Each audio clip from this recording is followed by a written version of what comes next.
tidurnya orang puasa adalah ibadah. Itu bukan hadis, itu hadis palsu. Hadis palsu, tapi udah terlanjur populer. Itu terlanjur populer. Atau tuntutlah ilmu sampai negeri Cina. Itu udah orang banyak tahu kali itu udah banyak ya. tahu, tapi itu udah banyak tahu ya. Udah banyak tahu bahwa itu bukan sabda Nabi gitu. Iya.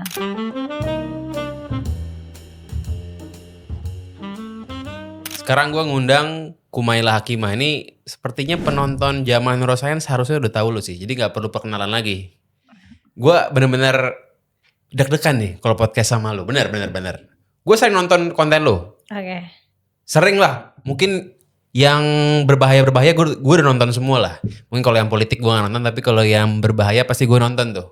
Emang viewsnya dan komennya gila-gila ya kalau di channel lu tuh. Rasionya tuh gede loh. Views 100.000, komennya bisa 10.000. Komennya rame. Komennya ya, gila sih. Ya engage orang-orang kadang-kadang ada diskusi, ada berantem juga. Berantem itu bisa replies-nya banyak banget. Lu baca komen?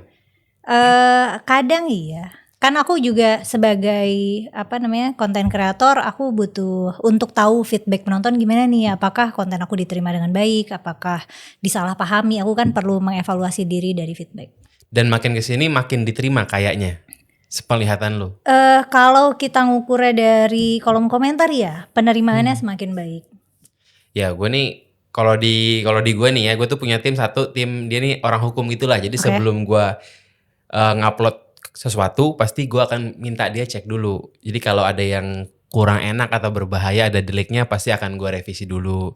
Dan gue yakin pasti nanti Doi bakalan kerja keras buat konten ini nih. Harusnya aku punya menggunakan jasa orang kayak gitu ya. Gue rasa lu harus sih. Harus. Iya nih Ya kayak. akan nambah kos tapi sepertinya akan menyelamatkan dari kos yang lebih besar di kemudian hari, gue rasa itu ya. Itu adalah opsi yang lebih bijaksana. Iya. Jadi ya buat Bro Adi nih, tim gue tolong kerja keras buat podcast yang ini. Gue nggak akan nahan-nahan ngobrolnya nanti. Ya kalau ada yang kira-kira nggak aman pasti bakal disensor habis-habisan sih, karena ini bahaya banget ya soalnya.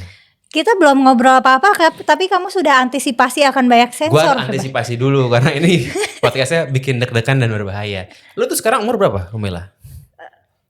Kita sama kan? Satu generasi nih. Bisa jadi ya. Bukan gue mau ngorek-ngorek umur, tapi maksudnya biar tahu generasi apa. Karena kan tiap generasi pemikirannya berbeda-beda gitu loh. Kita milenial lah. Iya, milenial. Karena aku nggak disclose umur enggak seringnya tuh terutama atau awal-awal konten aku sering kayak diam lu bocil. Jadi kayak tapi kadang-kadang juga aku enggak sih, lebih sering disangka lebih muda. Terus aku agak dilema soal umur karena ternyata sensitif. Maksudnya ternyata sensitif di kalangan penonton. Karena dan lu ngajarin gitu. Aku nggak, sebenarnya aku ngerasa aku sudah tua, tapi kayaknya aku angka usia aku tuh bisa jadi bahan backlash gitu. Ini juga masih muda, lu tahu apa gitu. Bocil tahu apa, aku nggak mau ngadepin. Tapi kalau ditebak milenial lah ya. Millennials bukan ya. Baby boomers lah ya, bukan ya? Bukan lah. Bukan. Ya gue bisa tebak lah, karena gue nanya begini karena ya kalau gue nih, gue tuh nikah ya 5 tahun lalu lah. Anak gue sekarang umur 4. Oke. Dan ini kan lagi parentingnya kalau gue nih. Dan gue tuh nontonin Rio Hasan tuh kayak 2 tahun terakhir, 3 tahun terakhir inilah. Dan nonton dia itu membuat gue tuh ngerubah cara parenting gue gitu. Dibandingkan yang gue terima dulu dari orang tua gue. Kalau dulu tuh gue suka ditakut-takutin segala macem. Kalau nggak begini ntar begini, kalau nggak begini ntar begini. Kalau sekarang sih gue lebih ngejelasin tentang konsekuensi aja. Ya kalau kamu nggak hati-hati di jalan bisa ketabrak mobil. Bukan kalau kamu nggak nurut omongan aku nanti kamu kenapa-napa. Kalau misalnya lo seorang ibu nih, kalau gue bapak nih, gue punya anak nih. Gue kan tadi kan begitu, gue mulai mengganti tuh kayak gue nggak ngajarin tentang kalau kamu begini terus kamu kenapa-napa, enggak. Tapi lebih ke konsekuensi. Kalau lo misalnya lo seorang ibu nih, ya gue nggak tahu lo punya anak apa enggak ya. Kalau misalnya lo seorang ibu, kira-kira lo gimana tuh? Dan lo ngelihat gimana so far di Indonesia tuh, salah nggak sih menurut lo kalau kita ngajarinnya dogma gitu? Aku sepakat sama kamu sih. Maksudnya anak tuh sejak dini harus diajarin konsekuensi yang nyata gitu. Jadi kamu jangan misalnya kamu jangan ngambil uang punyanya adik kamu, karena nanti ya uang adik kamu berkurang, adik kamu ya, dan itu nggak adil gitu. Maksudnya dibanding nanti kamu tangannya dipotong atau nanti kamu masuk neraka. Jadi dikasih tahu konsekuensi nyatanya secara langsung, dan nggak perlu nggak perlu pakai cerita-cerita yang sebenarnya bisa sama sekali nggak relate gitu. Tapi kenapa kadang sebenarnya nakut-nakutin itu lebih diturutin sama orang. Misalnya jangan ngebalak hutan takut genderuwo ngamuk. Kadang-kadang kan orang lebih percaya sama konsekuensi yang nggak masuk akal gitu. Itu terjadi nyata kan maksudnya di orang-orang. Iya, karena kan itu memantik emosi. Sesuatu yang memantik emosi itu lebih memberikan reaksi. Kita gampang kita akan gampang mengambil tindakan atau mengambil putusan atau melakukan sesuatu ketika yang disentuh adalah perasaan kita. Kita mau bikin orang ini apa nih? Kita mau mungkin kamu yang jualan, kamu kan tahu kan caranya supaya orang nih tersentuh untuk mau purchase, untuk mau beli. Iya. Dan itu juga kalau sebagai orang tua kita mau anak kita patuh, akan lebih cepat kalau misalnya kita takut-takutin. Nanti kamu diculik genderuwo sayang, jangan main keluar malam-malam. Itu kan mereka akan lebih takut dibanding kalau dikasih konsekuensinya di luar gelap gitu, atau apa gitu, atau nanti tersesat. Itu mungkin gak semenyeramkan diculik genderuwo gitu. Jadi kalau menurut lo sekali-kali boleh gak sih kita kayak begitu, terutama kalau pemerintah misalnya mau bikin kebijakan nih, kadang dikasih tahu yang bener, mungkin nggak konkret hukumannya, cuman sekedar ditilang, sekedar apa kan. Lebih baik yang lebih urban legend gitu nggak? Soal punishment sama reward ini kan kita kasih ke orang itu berdasarkan tingkat development, tingkat kecerdasannya ya. Mungkin kalau ke anak-anak yang belum bisa mencerna konsekuensi yang lebih kompleks, akan lebih mudah kalau misalnya kita pakai argumen yang absolut kayak ya nanti kamu diculik kuntilanak, atau nanti masuk neraka, atau pokoknya dengerin mama gitu. Pokoknya kita kasih sesuatu yang udah nggak boleh didebat lagi. Tapi kalau misalnya untuk orang yang sudah lebih dewasa dan sudah lebih cerdas, itu kan adalah penghinaan terhadap kecerdasan orang-orang itu sendiri ya nggak sih?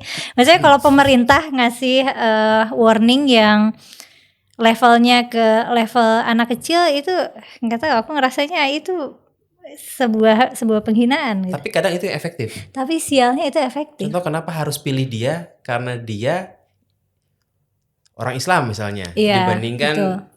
Kenapa dia pintarnya nggak dihitung gitu loh. Iya itu. Dan kadang itu efektif gitu kan. Nah itu yang gue bingung, kadang-kadang memang konsekuensi yang gaib gitu ya. Kadang itu lebih efektif dibandingkan yang enggak. Mungkin juga orang yang marah nonton konten lu tuh gara-gara lu nggak memperhatikan yang gaib-gaib itu kali. Konsekuensi yang lu omongin lebih nyata-nyata gitu dibandingkan ke konsekuensi yang kan nggak boleh, kita harus mempertanyakan yang forbidden kayak di lu gitu. Aku rasa yang bikin orang marah kebanyakan adalah hal-hal yang orang pada umumnya tuh nggak berani mempertanyakan, nggak berani membahas, nggak berani mengulik. Tapi kok aku kayak ngomongin itu setengah jam ngomongin sendiri, itu kelihatannya kayak nggak sopan gitu buat orang yang menganggap ini ada hal-hal yang terlalu sakral untuk bisa didekonstruksi kayak yang aku lakukan gitu. Dan, tapi menurut lo nggak apa-apa gitu kalau kita belajar bertanya gitu, boleh nggak sih dalam Islam? Sebenarnya lo kan cukup belajar Islam nih. Dalam Islam, kamu bertanya dalam Islam. Kalau dalam Islam sebenarnya di Quran sendiri banyak ya isyarat-isyarat atau saran-saran atau sindiran bahkan yang memerintahkan kita atau menyarankan kita untuk bertanya atau untuk mempertanyakan, untuk memperhatikan, untuk berpikir. Tapi pada praktiknya secara tradisi kita kan memang punya batasan-batasan terhadap apa yang tidak boleh kita kejar terus, maksudnya kita pursue intellectually. Misalnya kayak zat Tuhan itu kan nggak boleh dipertanyakan, atau yang nggak boleh dipertanyakan misalnya kenabian Nabi atau umumnya keaslian Quran, hal-hal yang kayak gitu kan kita punya kesepakatan umum untuk tidak boleh mempertanyakan itu gitu. Karena ketika mempertanyakan itu ongkosnya adalah berarti keimanan kita quote and quote nggak murni gitu. Ya itu sih Jadi, paling dilemanya. Yang sebenarnya banyak orang bingung termasuk gue nih, karena gue 2 tahun terakhir ini nontonin Rio Hasan katakan ya, gue tuh bingung kadang harus berhenti titiknya tuh di mana yang harus boleh dipertanyakan sama nggak dipertanyakan. Contohnya misalnya kalau gue ngomong, kemarin gue bikin konten tuh di channel ini ya, yang paling viewsnya bagus itu ngomongin orang tua durhaka. Oke. Jadi gue ngomong ya kalau lu misalnya ngerasa nggak punya duit, nggak bisa ngurus anak, nggak punya waktu juga, mendingan lu mikir-mikir dulu sebelum punya anak gitu. Atau kalau emang tetap pengen hubungan intim sama istri lu ya nggak apa-apa juga. Tapi silakan pakai KB. Toh KB gratis kan. Cuman masalahnya dalam Islam memang KB yang vasektomi itu dilarang. Nah, jadi tuh kita boleh nge-challenge itu nggak sih sebenarnya bahwa ya vasektomi memang dilarang nih menurut banyak ustadz. Tapi dengan lo vasektomi, lo menyelamatkan anak yang mungkin lahir dalam kondisi yang nggak keurus gitu. Sebenarnya vasektomi itu adalah hal kayak perdebatan ulama-ulama kontemporer sih. Tapi kebanyakan mengharamkan ya karena itu kan melakukan intervensi langsung. Secara umum kebanyakan ulama mengharamkan. Tapi aku secara umum tidak menggunakan guidance dari ulama dalam aku menjalani hidup atau mengambil keputusan sih. Tapi menurut lo dalam batas nge-challenge vasektomi masih oke, masih boleh menurut lo? Kalau menurut aku ya of course karena fatwa ulama buat aku pribadi itu tidak mengikat atau tidak mendikte kehidupan aku atau keputusan yang aku ambil gitu. Karena aku pribadi tidak setuju terhadap framework yang ulama pakai dalam memproduksi fatwa gitu. Maksudnya aku kan backgroundnya studi Islam ya. Jadi sebenarnya kan aku dilatih untuk menjadi ulama. Aku belajar untuk menjadi ulama gitu. Dan in the process dasarnya sendiri gitu, kerangka pikir ulama dalam mengekstraksi hukum agama itu sendiri aku ada nggak setujunya. Menurut aku itu bukan cara yang optimal dalam rangka mengambil keputusan. Dan itu sebenarnya boleh aja. Kalau apa kita harus lihat fatwa? Kita lihat boleh nggak boleh nih dari kacamata apa? Kalau aku pribadi ya aku kan tidak mengikat hidupku dengan fatwa ulama.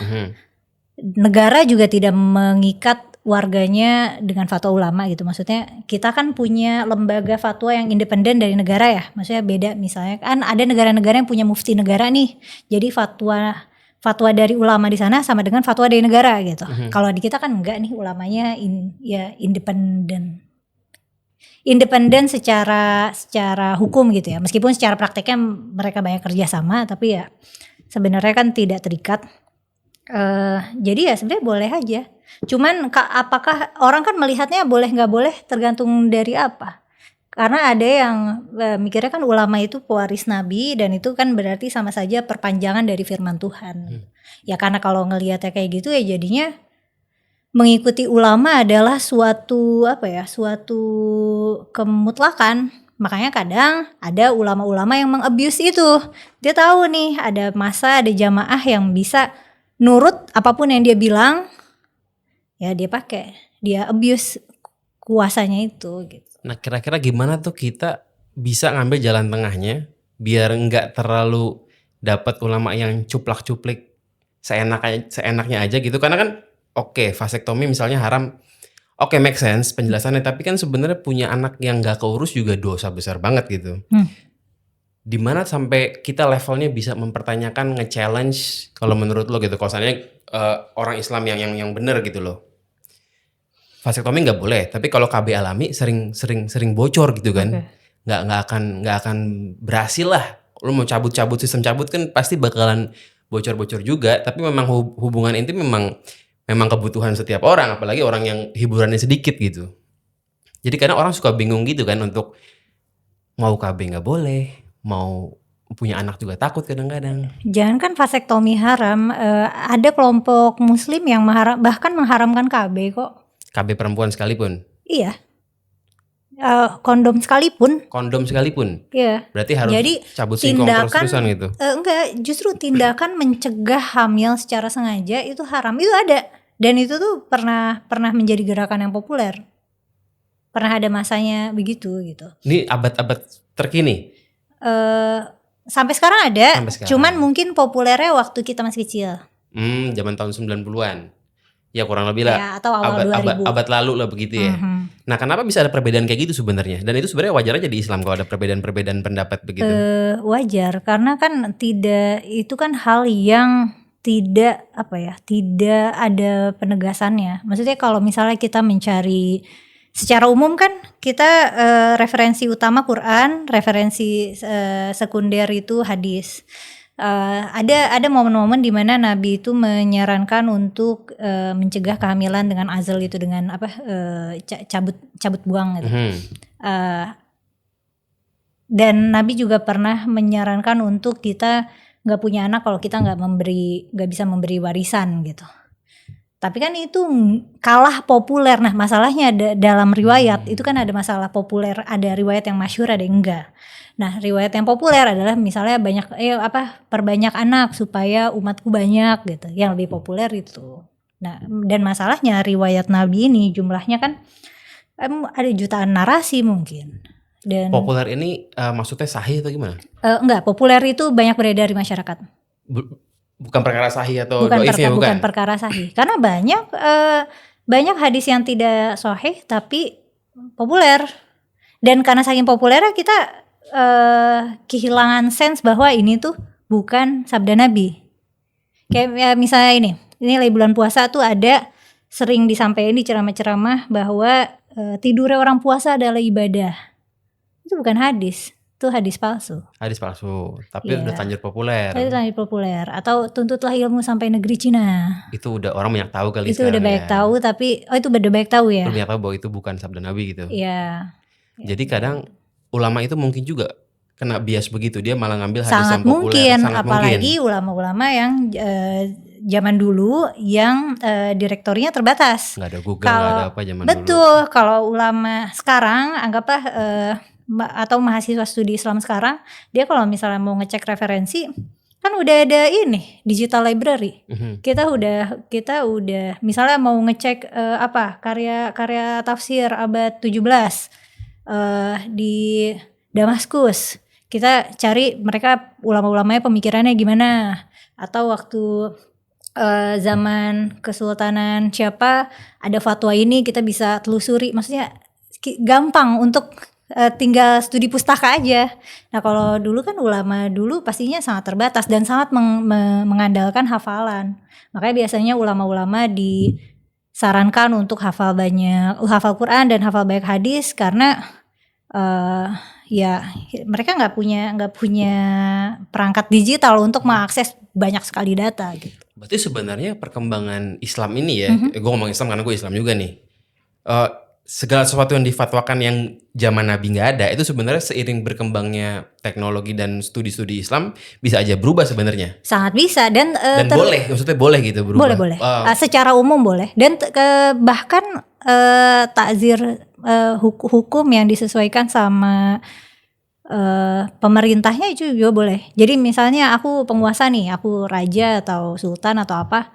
Ini ajaran Islam misalnya kalau zina cambuk gitu. Tapi aku nggak mau menerapkan itu karena sepanjang aku berkuasa biasanya yang zina hukumannya gitu misalnya denda 100 dirham anggaplah gitu.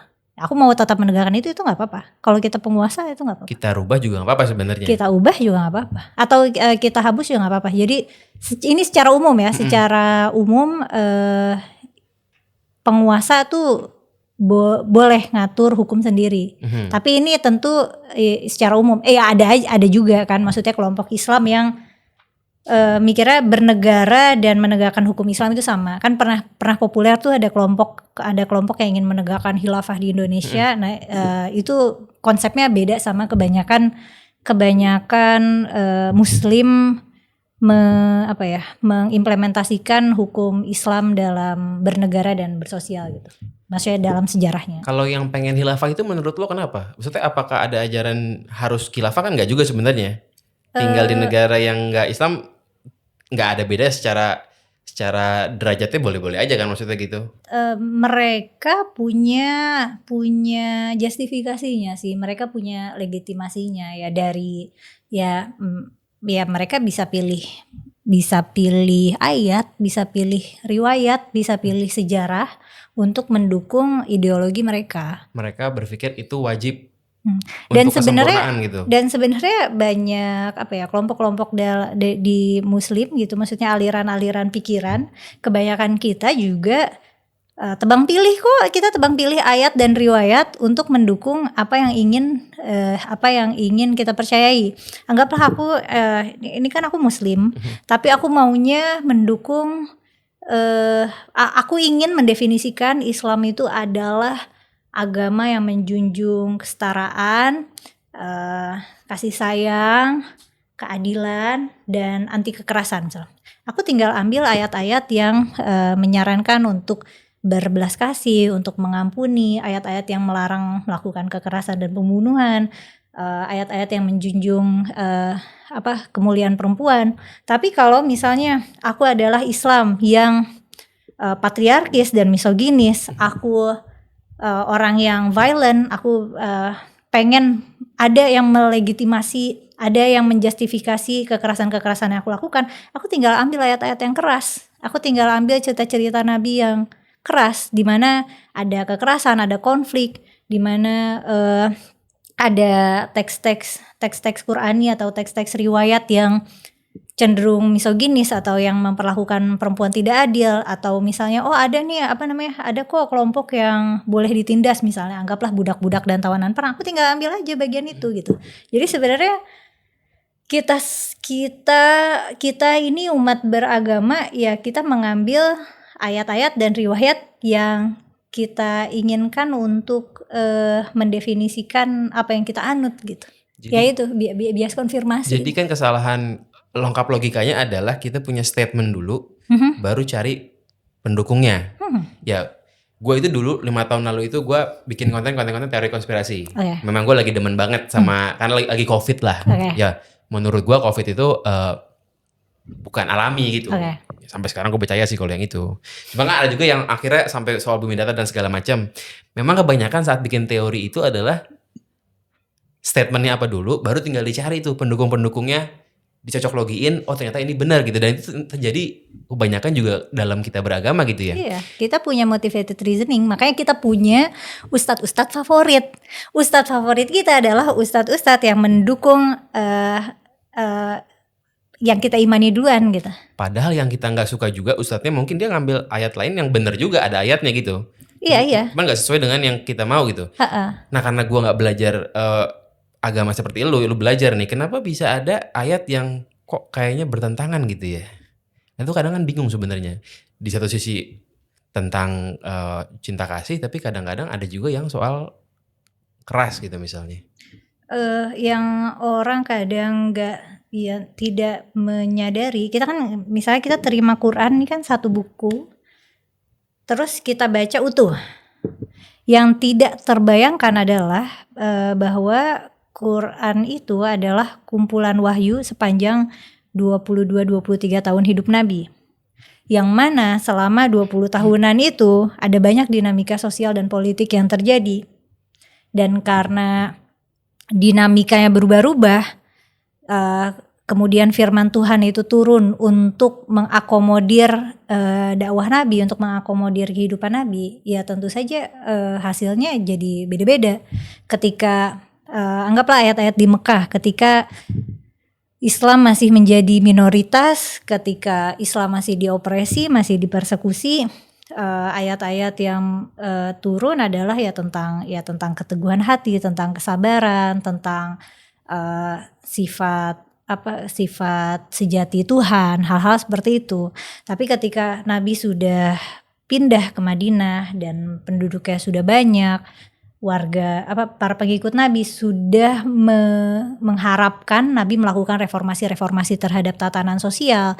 Ayat-ayat yang turun mengakomodir itu. Jadinya sudah ayat-ayat Madian tuh sudah lebih politis dan termasuk mengatur tatanan sosial, dan jadinya juga perang-perang itu. Jadinya kan ada yang harus kita tandai, Nabi itu hidup ketika tatanan dunia tuh belum bernegara kayak sekarang, belum ada pengadilan dunia, belum ada negara-negara. Nabi itu hidup dengan sistem sosial tuh tribalistik, suku-suku, klan-klan, di mana ada suku yang makmur, ada suku yang terkucilkan, ada klan yang besar, ada klan Kristen, ada klan Yahudi, ada Islam gitu, dan mereka sering bentrok. Dan bentrok itu adalah bentrok itu adalah hal yang biasa. Nah, untuk apakah ini perangi atau enggak, atau ini yang diperangi itu juga jadi ada di Quran kan. Nah, kita kan tidak membaca, ketika kita membaca Quran kita tidak membaca konteks itu gitu. Karena kita nggak tahu pasti ini terjadinya di tahun berapa, ketika Nabi di mana. Itu bisa kita dapatkan ya di komentari para mufasir di kemudian hari gitu. Maksudnya kita butuh bacaan tambahan, dan itu pun tidak selengkap itu. Jadi nggak semua ayat-ayat yang kontradiktif itu ada penjelasannya. Tapi secara umum penjelasan itu karena ada di dua konteks sosial yang berbeda gitu. Jadi ada masa di mana umat muslim, di mana Nabi dan umat muslim diharapkan untuk misalnya memberi pengampunan dan memaafkan, atau kabur atau apa gitu. Ada juga harus melawan, harus menawan. Dan sebenarnya surat Al-Baqarah itu, misal Al-Baqarah nih, itu turun sebenarnya nggak Al-Baqarah terus sampai habis, tapi lengkap-lengkap kan? Iya. Gue nggak tahu nih, gue kurang. Tapi ya Quran tuh disusun belakangan. Al-Baqarah dulu, ntar mungkin surat lain, ntar baru disusun jadi Al-Baqarah semua sampai habis, gitu ya? Quran tuh nggak disusun secara kronologis. Jadi Al-Baqarah itu mungkin konteksnya satu surat beda-beda timeline. Iya. Beda-beda timeline dan beda-beda setting gitu. Dan mungkin beda bertahun-tahun dari ayat. Sangat mungkin. Kenapa akhirnya disatukan jadi satu surat gitu kalau beda begitu? Karena itu lu tahu nggak kalau itu jawabannya apa? Ada jawabannya, tapi jawabannya tidak memuaskan ya. Jadi jawabannya adalah karena Nabi disuruhnya kayak gitu, disuruh nyusunnya gitu. Jadi biasanya disebutnya tuh itu tauqifi. Jadi Nabi punya sekretaris. Ya Nabi maunya disusunnya kayak gitu. Oh, di zaman Nabi udah disusun. Nabi masih hidup udah disusun nih. Tapi tidak disusun sempurna. Tapi udah tahu Al-Baqarah yang mana, udah tahu. Katanya begitu. Meskipun ada di kemudian hari historian kontemporer punya perdebatan soal itu sih. Soal apakah ketika lagi pengumpulan Quran ini udah kekumpul semua, atau apakah ada yang kayak ditambal, apakah historian kontemporer punya perdebatannya sendiri soal apakah Quran itu otentik. Tapi secara umum kita sebagai orang Islam diajarinnya kan untuk mengimani apa yang udah kita terima sekarang gitu. Nah, apa yang udah dibukukan sekarang. Kadang-kadang gimana tuh kalau lo dapet jawaban yang kurang memuaskan nih, sebagai orang Islam beragama nih, lo dapet jawaban yang kurang puas. Tapi kan kita mau nggak mau sebenarnya harus beriman juga kan terhadap hal tersebut gitu. Contohnya misalnya saat kadang-kadang sains tuh kebentur sama apa yang ditulis di Quran misalnya. Kadang ada yang benar, akhirnya dibilang bener kan, udah dibilang sejak 1000 tahun lalu gitu. Contohnya misalnya Big Bang. Big Bang kan dibilang, tuh kan sudah dibilang zaman dulu, di zaman Nabi, bahwa memang kita ini Big Bang. Tapi kadang-kadang kalau ada yang bertentangan kayak teori evolusi manusia, yang kita dibilang ini sepupunya karena satu family, akhirnya nggak disetujuin. Itu kan banyak banget yang bertentangan kayak begitu. Menurut lo gimana cara nyikapinnya gitu? Secara umum ulama-ulama tuh justru ulama-ulama tafsir terutama ya, ulama-ulama tafsir tuh melarang kita untuk sangat tidak menyarankan untuk menafsirkan Al-Quran dengan sains. Karena sains itu adalah ilmu pengetahuan yang terus berkembang, sementara orang Islam kan pengennya ngelihat Quran tuh sebagai pedoman hidup yang abadi, yang kekal, yang benar sepanjang masa. Sementara sains itu bisa direvisi. Nah, jangan jadi gini, mikirnya tuh ini Quran yang kokoh ini jangan ditafsirkan dengan yang masih terus berkembang gitu. Meskipun benar. Cocok nih, karena yang cocok nggak sedikit sebenarnya. Karena kalaupun cocok, kita nggak tahu apakah penelitian selanjutnya, penelitian di 100 tahun lagi, 1000 tahun lagi masih cocok. Tapi memang kadang-kadang ada omongan yang bener-bener itu scientific banget loh, kalau dilihat di zaman sekarang gitu. Contohnya misal, mungkin bukan di Quran ya, contoh misal Nabi bilang nggak akan datang kiamat sampai Jazirah Arab kembali hijau. Kata kembalinya di underline gitu. Artinya dulu pernah hijau, zaman Nabi jadi gurun pasir, nanti akan jadi hijau. Dan sains membuktikan bahwa ternyata bener dulunya pernah hijau nih gurun pasir, dan sekarang lagi kembali hijau gitu. Itu kan scientificnya gila, itu kan gila banget sebenarnya. Gimana cara, walaupun ngomong tuh bisa konkret begitu gitu kan? Itu kan profesi ya, itu kan Iya, itu ramalan. Ramalan yang gila itu loh. Sebenarnya kan itu adalah hal, sebenarnya itu kan adalah hal biasa ya dalam hal perubahan iklim. Zaman dulu nggak mungkin tahu itu kan? Zaman dulu nggak mungkin tahu itu. Bahwa dulu ini gurun pasir pernah hijau gitu kan? Kayaknya nggak mungkin tahu sih. Nah, ini kan hal yang sangat generik. Nah, biasanya dalam profesi apa aja, bukan cuma kata Nabi, itu adalah hal-hal yang sangat generik. Ya, kemungkinan ya bisa aja hijau, bisa aja enggak gitu. Dan kemungkinannya sangat luas. Zaman dulu pernah hijau, kita kan nggak menarik batas. Zaman dulunya tuh sampai zaman kapan? Itu aja udah luas banget. Nah, biasanya dalam profesi itu tidak ada batasan waktu dan tidak ada batasan definisi. Dan kalau misalnya sekarang hijau lagi, kalau sekarang kita kan bisa lihat ya, maksudnya ada hujan buatan, ada penanaman benih yang misal ada upaya-upaya pemerintah gitu dalam penghijauan. Tapi kalau yang zaman dulu itu nggak bisa kita track dan kita juga nggak bisa ngukur zaman dulu yang dimaksud Nabi itu zaman kapan. Nah, biasanya dalam profesi itu gitu. Kalau ketika meramal masa lalu atau meramal masa depan, itu ukuran masa lalu masa depan itu spannya berapa tahun itu nggak didetilkan. Nah, itu kenapa ramalan itu tidak saintifik, karena sesuatu yang saintifik itu ada batasannya dan ada kontrolnya. Meskipun ada timelinenya akhir zaman. Nah, akhir zaman itu kapan? Dari zaman Nabi hidup tuh Nabi udah bilang kiamat sudah dekat. Ya, contoh lagi yang gila nih. Di akhir zaman perempuan bakal lebih banyak dibanding laki-laki. Sekarang masih banyak laki-laki. Tapi menurut PBB 2050 bakalan imbang rasionya. After 2050 bakalan banyak perempuan. Akhir zaman tuh. Emang iya? Apanya? Emang iya? Menurut PBB ngomong gitu, gue cek sih. Menurut PBB? Menurut PBB. Dasarnya apa? Dasarnya ada penelitiannya. Penelitian, terus apa yang menyebabkan lebih banyak perempuan? Aku belum baca tuh kalau itu. Cuman itu kan adalah profesi di zaman dulu yang mungkin tebakan generik ya. Enggak, itu sebenarnya kan hal yang bisa dideduksi dengan mudah gitu. Rasio perempuan dan laki-laki itu akan selalu relatif seimbang karena probabilitasnya 50, probabilitasnya 1:2 gitu. Mendekati gitu. Kalau ada di wilayah atau negara-negara di mana rasio gendernya timpang, itu biasanya ya karena perang atau karena migrasi. Misalnya di Qatar tuh laki-lakinya banyak banget, itu karena mereka menyerap pekerja migran laki-laki. Terus kayak di Rusia sebaliknya. Rusia tuh kebanyakan cewek, perempuan karena laki-lakinya pada pergi perang dan gugur. Iya.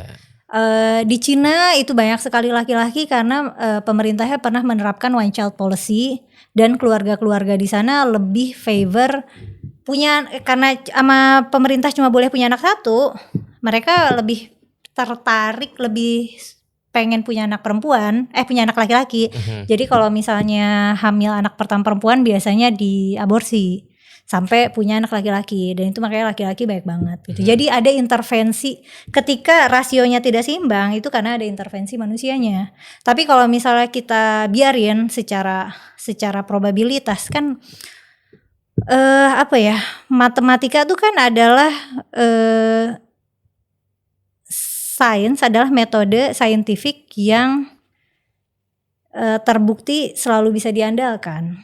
Jadi kalau selama probabilitasnya 1:2, maksudnya selama tidak ada gender ketiga, gender keempat gitu ya, memang cuma ada kromosom XX dan XY, ya yang keluar dari acakan itu ya akan either laki-laki atau perempuan. Selama gak ada intervensi dari kontrol limitasinya ya akan setidaknya hampir selalu seimbang. Dan mungkin kalau misalnya tiba-tiba bener banyakan perempuan, itu bisa kapan-kapan balik lagi ke banyak laki-laki lagi kali ya. Betul. Jadi karena narasi timeline-nya kan emang panjang banget sebenarnya. Dan emang dari zaman Ottoman tuh mungkin udah orang udah apokaliptikal kali ya.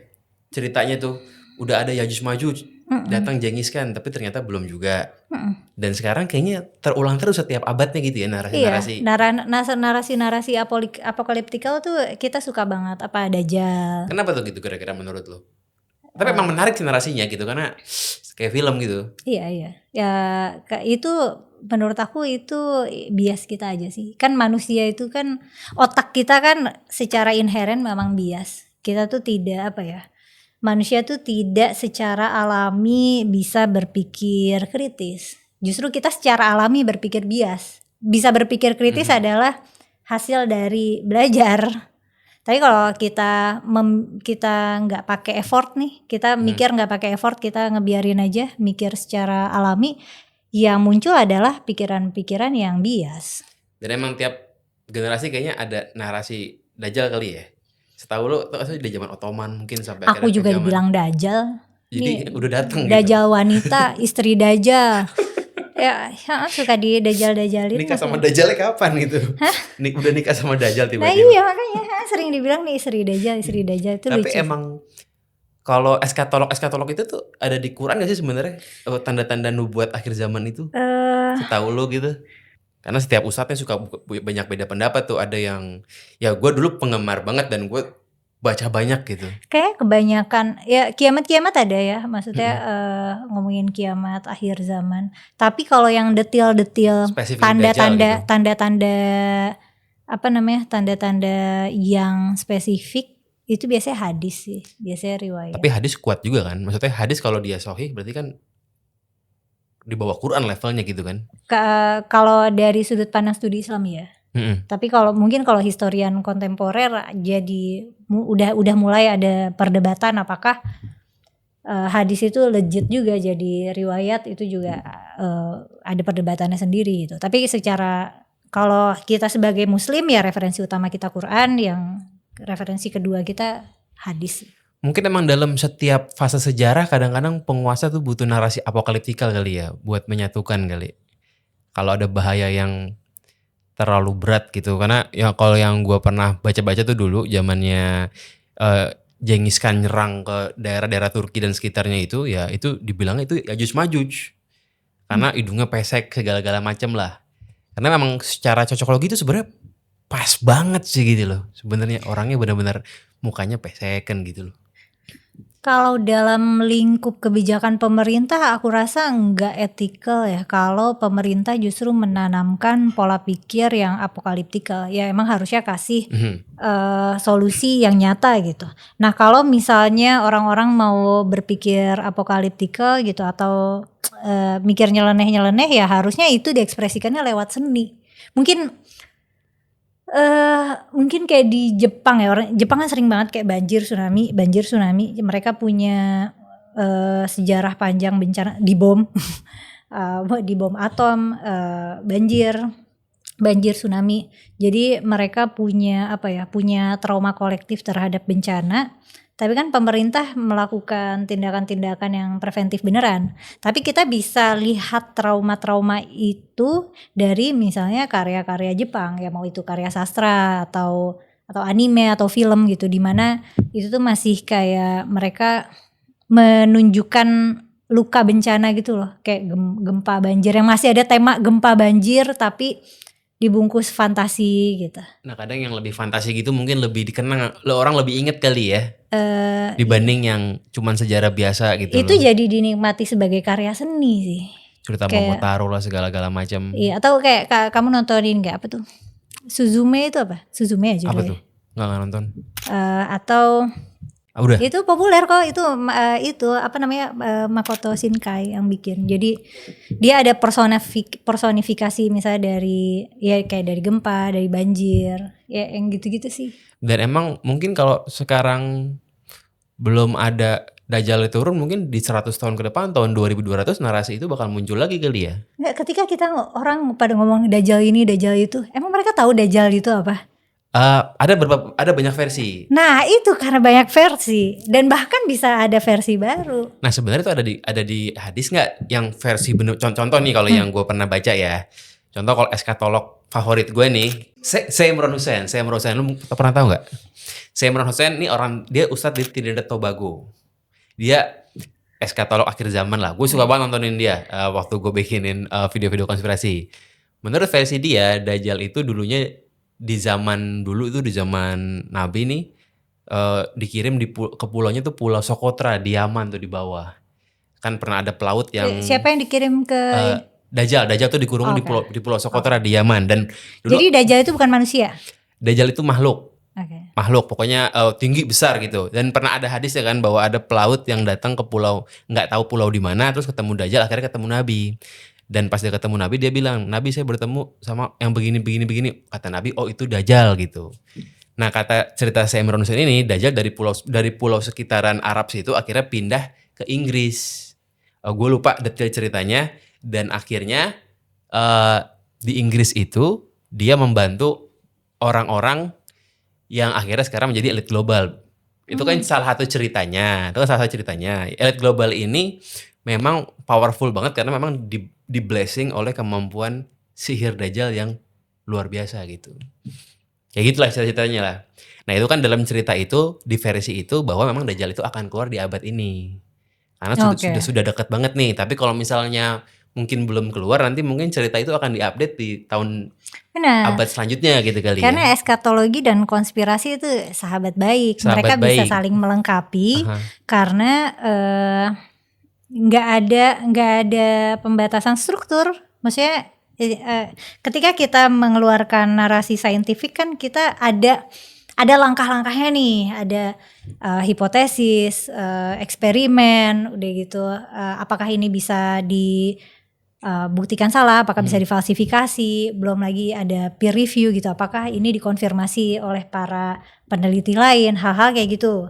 Nah, sementara eskatologi dan konspirasi kan seru-seruan aja. Kita bisa mengembangkan cerita selama itu terasa make sense. Memang kalau dibaca tuh terasa make sense sih. Betul. Jujur. Hal-hal yang logis, hal-hal yang rasional itu tidak selalu benar, tidak selalu faktual. Karena ketika kita ngomongin sesuatu yang logis itu adalah sesuatu yang premis-premisnya itu nyambung, tertata sehingga bermuara pada kesimpulan yang logis, kesimpulan yang valid. Tapi masalahnya apakah premis-premis ini memuat fakta yang benar gitu. Jadi apakah benar Dajjal itu diumpetin di Yaman? Kita kan nggak tahu. Atau apakah Dajjal itu badannya besar sebesar apa? Kita nggak tahu. Nah itu masalahnya ada di premis-premisnya. Tapi apakah premis-premisnya disusun rapi dan kesimpulannya valid? Ya bisa aja gitu. Sehingga terdengar jadinya logis dan rasional. Iya banget gitu. Karena waktu dulu gue bikin teori konspirasi, gue bikin konten itu dengan percaya 100%. Dan memang banyak yang komen itu kadang nge-DM gue, "Bang, thank you banget. Dengan nonton konten lu, gue jadi makin cinta sama agama gue." Karena memang itu nyata banget kalau dilihat-lihat gitu sebenarnya. Contoh misal juga ada ceritanya, nanti di akhir zaman kita akan melawan Yahudi, bertempurnya bareng sama saudara, kalau nggak salah orang-orang Katolik gitu. Jadi dianggapnya itu, orang Islam ini akan bertempur bareng Rusia. Bisa kita lihat karena Rusia itu sekarang nggak suka dengan Amerika. Jadi gue sebenarnya tidak menyalahkan kalau orang apokaliptikal karena emang manusia itu bakat kok. Maksudnya bakat. Kita punya bakat-bakat untuk untuk klinik, untuk mistik, untuk percaya hal-hal yang hal yang kayak gitu. Justru justru manusia tuh nggak bakat untuk mikir saintifik, itu nggak bakat. Karena kita nggak apa ya, Capek lah gitu mikir. betul, Capek banget, ngabisin energi lah itu. otak kita tuh butuh reserve. Kenapa otak kita bias? Itu karena otak kita butuh reserve energi. Otak kita itu kan memakan banyak sekali kalori. Dan untuk efisiensi kalori, kita biasa ngambil shortcut, ngambil gampang. Ya misalnya mungkin gampangnya kayak kita gampang menggeneralisir, kita gampang untuk ngasih stereotype, kita gampang ngasih prasangka. Pokoknya pikiran-pikiran yang tanpa dasar bukti itu kan karena kita bisa berpikir dengan cepat. Kita bisa langsung gitu. Bahkan gue punya teman ya, teman gue ini ngakunya ateis lah temen gue ini. Gue nggak tahu kenapa dia jadi ateis, ya mungkin FOMO atau gimana, gue nggak paham lah. Emang kalau nggak ateis missing out. Ya, justru jadi ateis missing out lah. Ada juga yang zaman sekarang itu misalnya baru baca buku Sapien. Kadang-kadang ada yang bilang buku Sapien kan bukan buku teologi. Kadang-kadang ada yang menganggap itu buku teologis. Kadang-kadang tergantung interpretasi kan. Gue anggap teman gue ini lagi FOMO jadi ateis misalnya ya. Tapi dia tetap tidak meninggalkan kekelenikannya. Contoh dia tetap percaya zodiak. Dia tetap percaya tarot. Tapi iya aku punya teman ateis. Tapi dia kalau dia suka ngecek nasibnya pakai tarot gitu. Kadang kan aneh ya. Kenapa lu? Ya dia sebagai, gue ngeliat teman gue sebagai dia ateis, dia sangat mengglorifikasi sains nih. Ya saya nih sains banget lah pokoknya. Nggak percaya sama yang bukan sains lah dia bilang gitu. Tapi dia tetap percaya sama, katakan hukum tabur tuai. Dia tetap percaya bahwa ya kualat, ketulah, itu kan padahal klinik juga ya. Emang karena otak kita bakat itu di situ. Bukan masalah agama atau enggak sebenarnya kan? Betul. Pada akhirnya kebanyakan kita harus tebang pilih logika mistika. Atau misalnya pada level wajar kita nggak percaya nih kita nggak percaya yang klinik-klinik, kita nggak percaya mistik, nggak percaya ramalan, nggak percaya agama bahkan.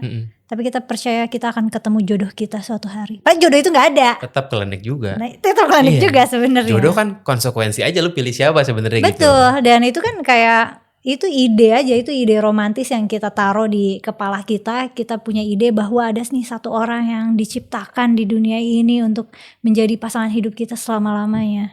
Tapi gimana kalau lu hidup tanpa romantisasi, tanpa narasi-narasi kayak gitu? Makanya. Kalau lu gimana mengaplikasikan di hidup lo gitu? Tetap perlu gak sih narasi romantisasi yang ya mungkin kadang lu berpikir ya ini otak gue nih lagi butuh narasi-narasi romantis aja. Kayaknya gitu. sebagai manusia yang kreatif, aku itu suka dengan pendekatan-pendekatan romantis. Aku tuh kadang aku suka ngamen puisi.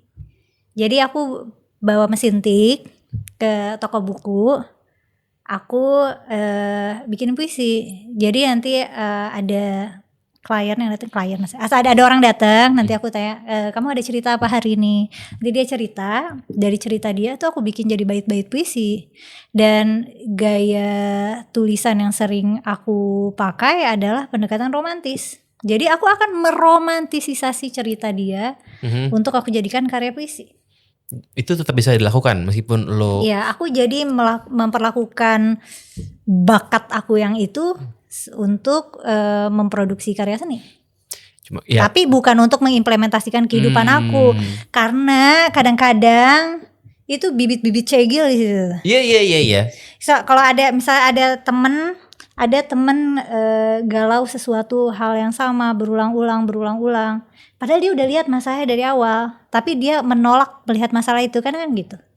Tapi ya itu maksudnya aku prone to that juga gitu. Maksudnya aku juga ya perempuan pada umumnya yang ada masa-masanya misalnya baperan gimana atau hal yang menyangkut dengan perasaan yang kuat seperti ya jatuh cinta, patah hati itu kan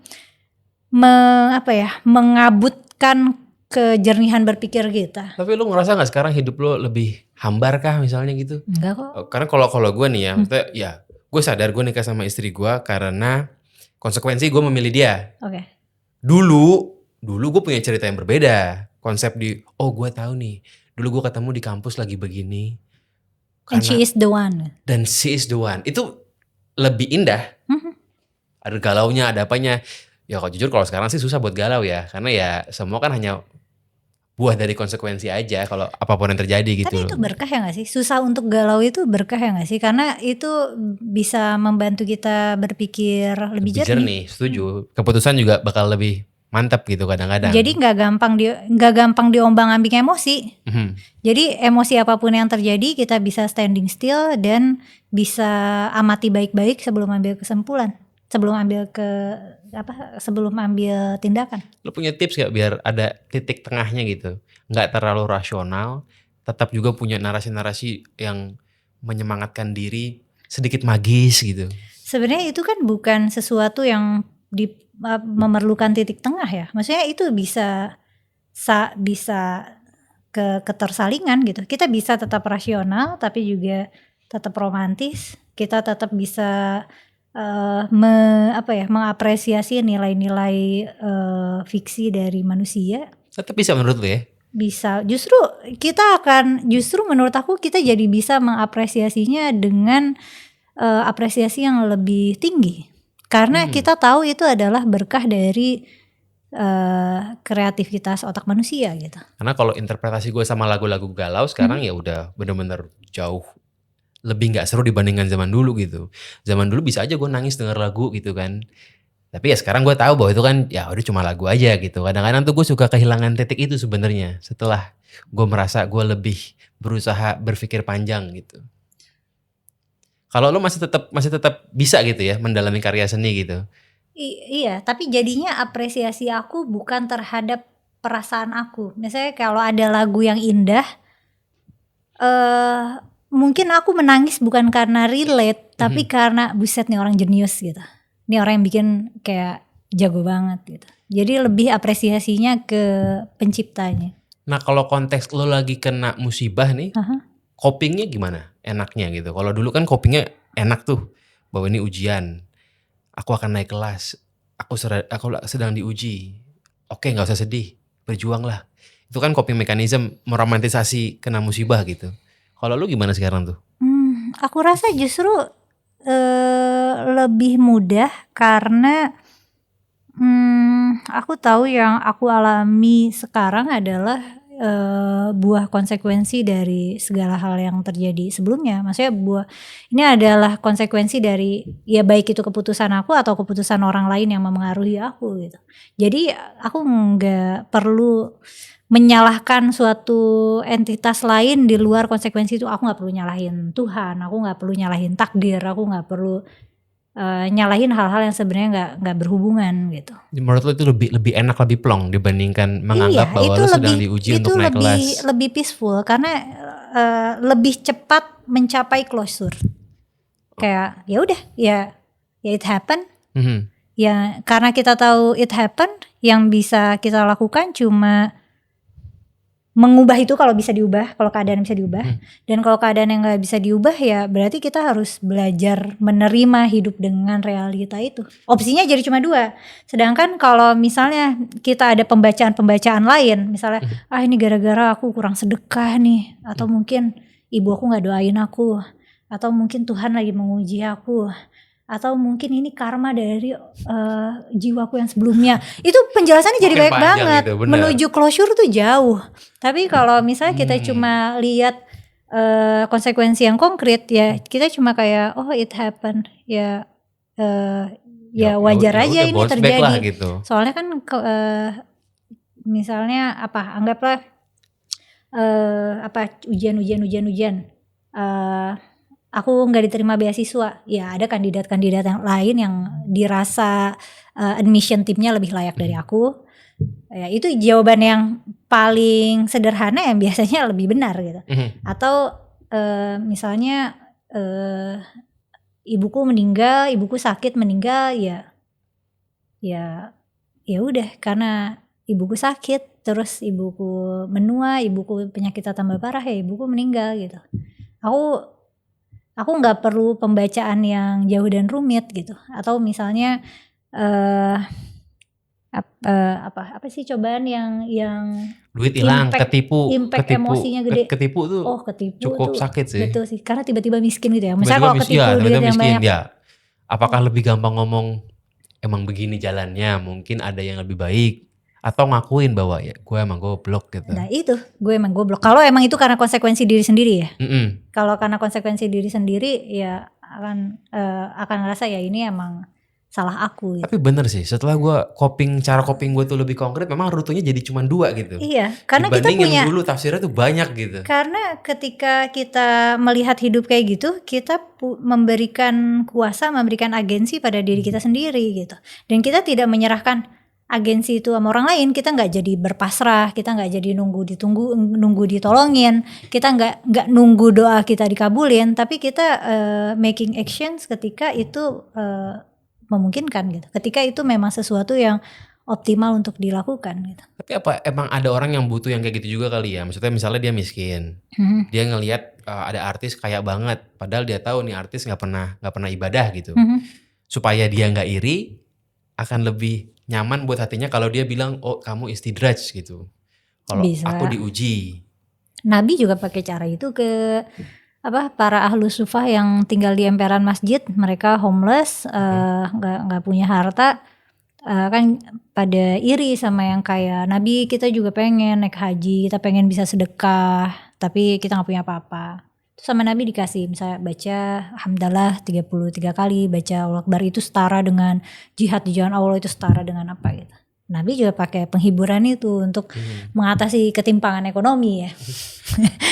Oke. Kalau agak serem ya. Kalau istidraj menurut lu gimana? Itu juga ya.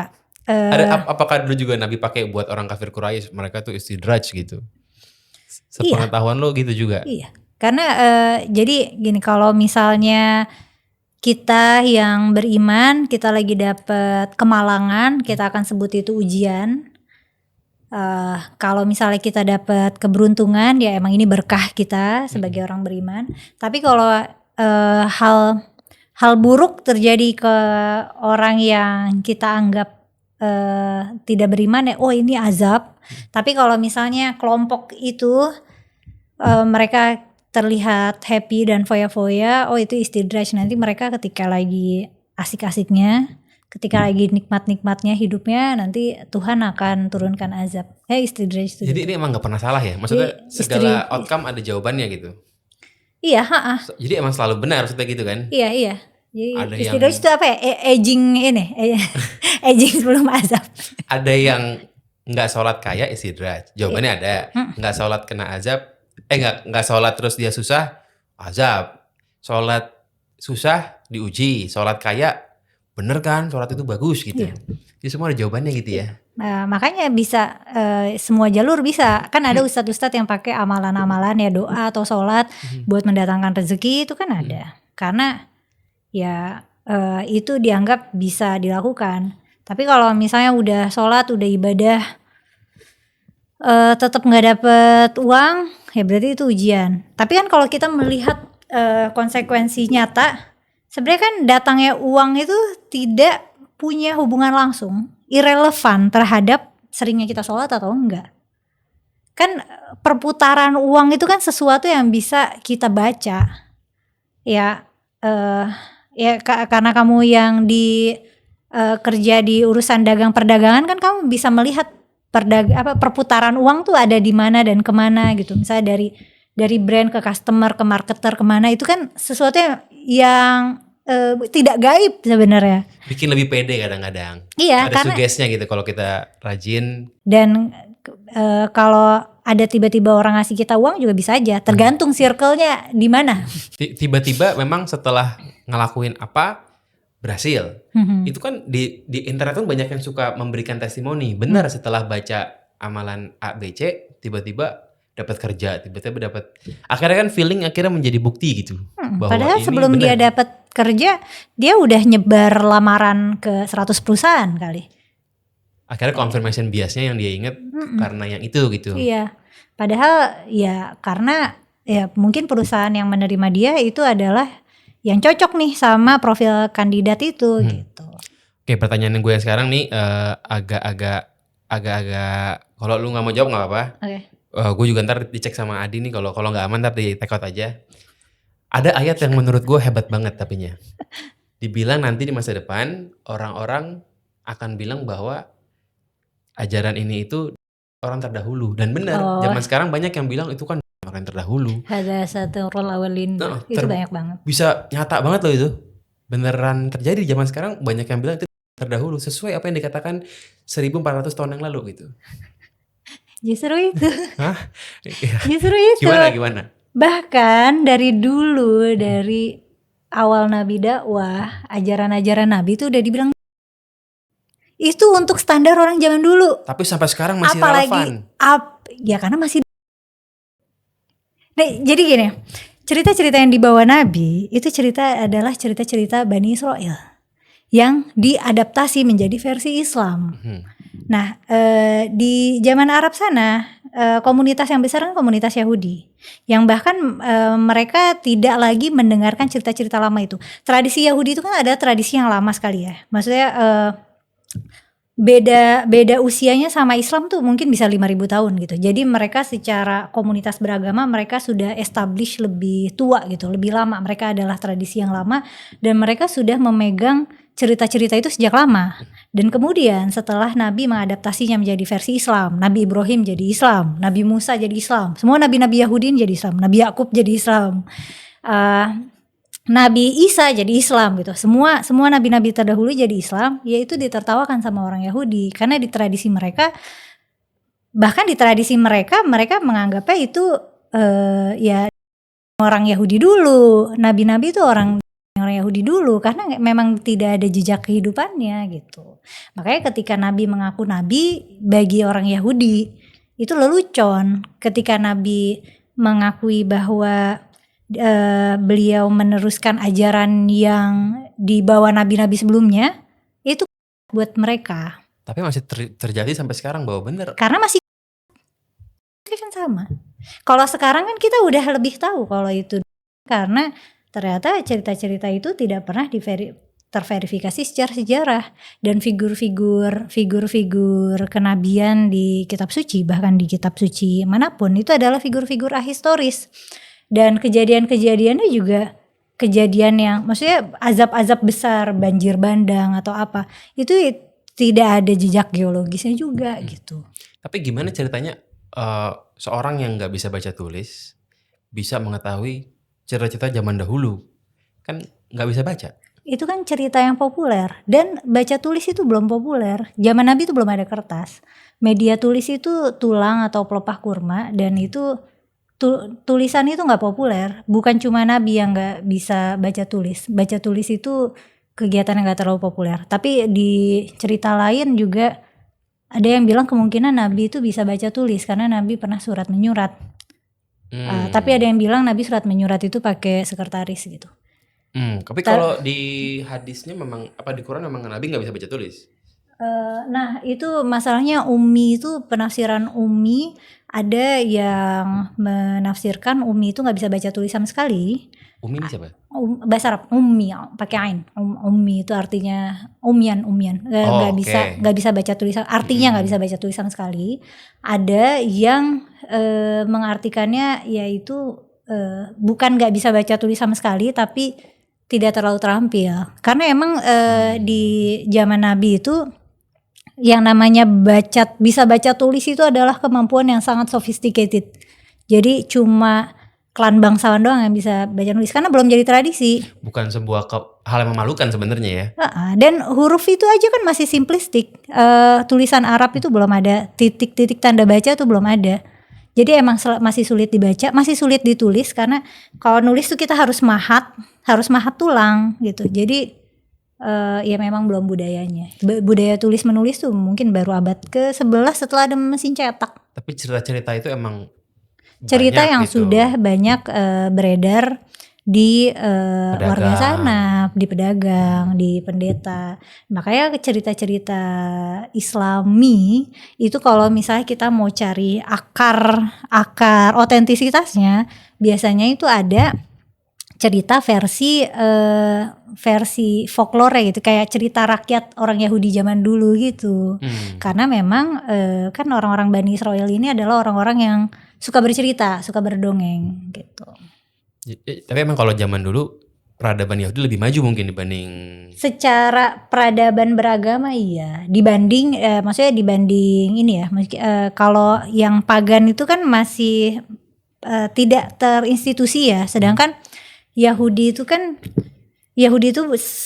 mereka berkomunitas, mereka bersuku, selain seagama mereka juga seetnik gitu loh. Jadi itu kan agama etnis gitu, bukan agama yang mereka dakwahkan. Tapi Yahudi itu eksklusif, ya kamu lahir Yahudi gitu. Sedangkan Islam itu adalah nilai yang didakwahkan. Jadi kita bisa nih ngambil member, banyak-banyakan member gitu. Ayo masuk Islam.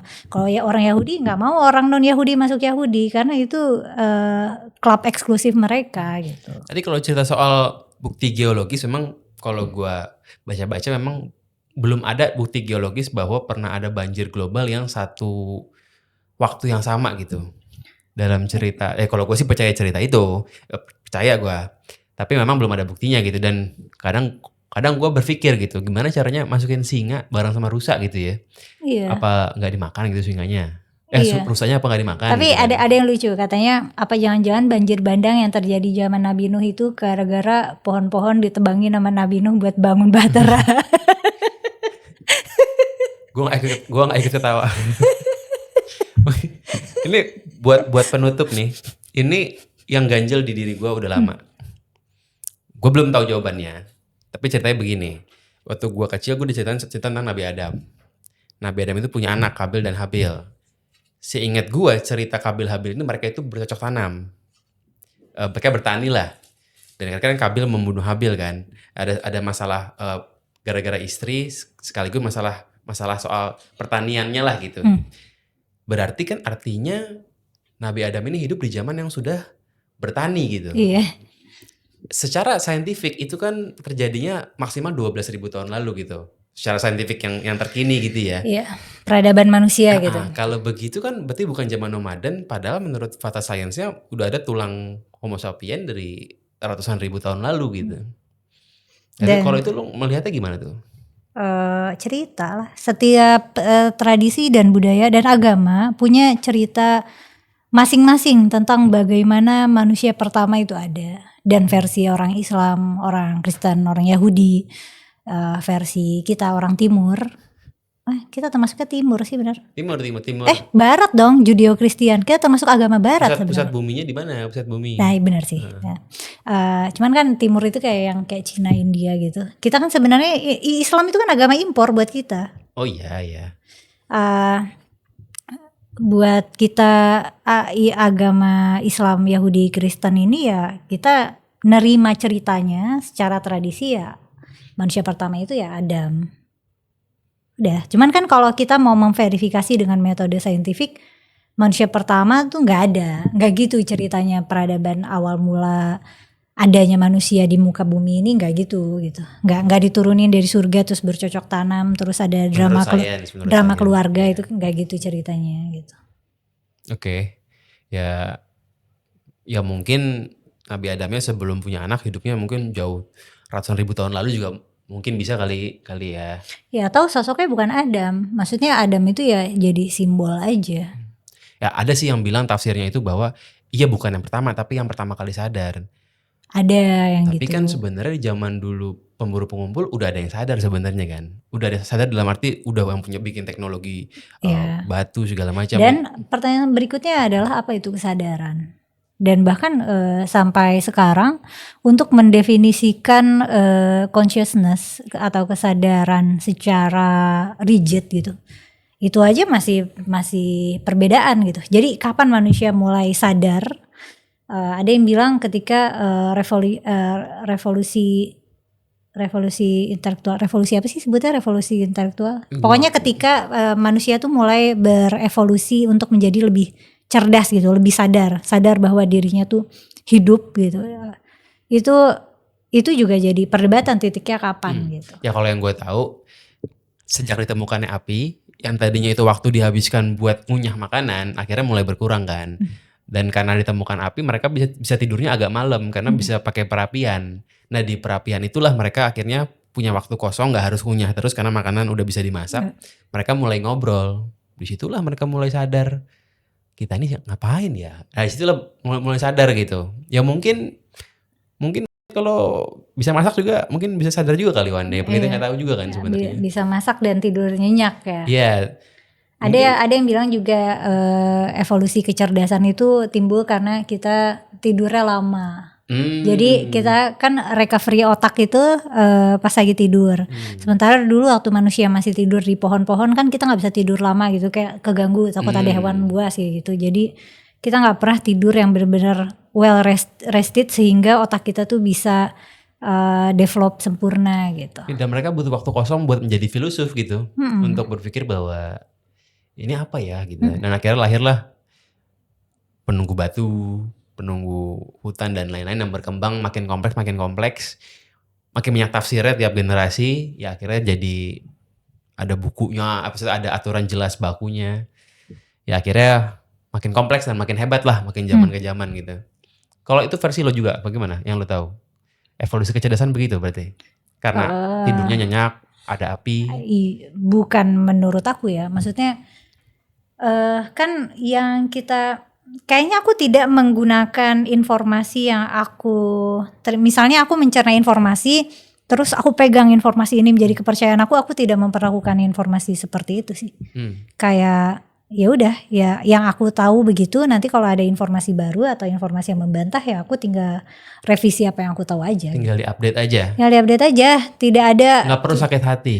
Nggak perlu, dan tidak perlu ada disonansi kognitif juga. Kenapa ini berbeda dengan apa yang aku pelajari sebelumnya gitu, itu nggak perlu. Ya misalnya lu sudah mempunyai keyakinan selama 10 tahun terakhir A misalnya, tiba-tiba ternyata itu salah. Karena kan itu disonansi kognitif, selama ini 10 tahun terakhir gue ngapain aja ya, salah gitu. Makanya aku tidak memperlakukan ilmu pengetahuan dengan cara seperti itu gitu. Aku tidak memegang keyakinan. Apa triggernya awal lu mulai berpikir berbeda gitu dibanding sebelumnya? Karena baca buku kah atau karena? Aku rasa nggak ada trigger tertentu sih. Tiba-tiba aja gitu. Kayaknya. Karena nonton film misalnya. Kayaknya emang gitu aja deh. Emang gitu aja. Dan seiring tambah dewasa, seiring banyaknya pengalaman dan kebijaksanaan dan ilmu pengetahuan yang masuk ya semakin membentuk aku ke aku yang hari ini. Tapi nggak ada kayak titik trigger di mana. Orang kan ada nih yang bikin ada tuh teori-teori konspirasi tentang aku tahu. Katanya aku jadi ODGJ karena bapakku meninggal terus aku pokoknya ceritanya tuh kayak aneh-aneh banget. Ada titiknya. Iya, itu katanya orang sesuka bumi juga tahu kalau aku ODGJ, padahal aku di pesantren yang eksklusif yang aku nggak pernah kemana-mana, atau pesantren itu biasanya terisolasi ya. Dan gitu lagi juga aku bukan orang Sukabumi. Ada tuh yang bohong tuh kayak ini lahir di Sukabumi bulan tanggal lahirnya aku nggak ngarang. Atau profil keluarga aku ngarang, suka ada yang kayak gitu. Orang Sukabumi tahu lo. Katanya. Padahal aku bukan orang Sukabumi. Bapak gue orang Sukabumi, gue tanya kali ya. Tahu apa enggak nih Sukabumi? Kalau bener. Ada cerita-cerita dan bahkan tuh di YouTube viewsnya sampai kayak banyak gitu loh yang gosip-gosip aneh. Gila, udah kayak cerita folklore juga berarti ya? Iya, mungkin banget loh itu menurut gue. Kayaknya karena aneh deh, karena mereka butuh suatu penjelasan. Nih cewek pasti otaknya geser atau pernah ada sesuatu trauma atau apa yang terjadi ke hidupnya. Tapi sebenarnya ya enggak, ya maksudnya ya trauma hidup ya ada aja, tapi enggak ada hubungannya dengan cara aku melihat dunia gitu. Jadi enggak ada triggernya ya? Hal-hal yang traumatis dalam hidup aku ya ada aja. Oke, Mel, thank you ya. Oh iya, oke. Udah berapa lama nih? Oh iya, bentar. Ini gue mau kasih lo baju. Ih, asik loh. Jamaah Neuroscience. Jamaah Neuroscience. Enggak ini. Neuroscience. Lo bisa, itu bener gak tulisan Arabnya? Jamaah Neuroscience. Bener aja. Bener aja ya?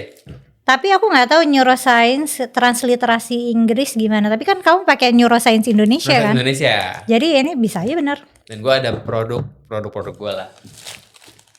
Buat cewek bisa kok. Yang itu sudah dikurasi bisa buat perempuan. Yeay. Thank you banget nih, Mela udah datang. Oh ini bentar. Ini produk kamu sendiri, by Gamal. Baik Gamal, you Gamal.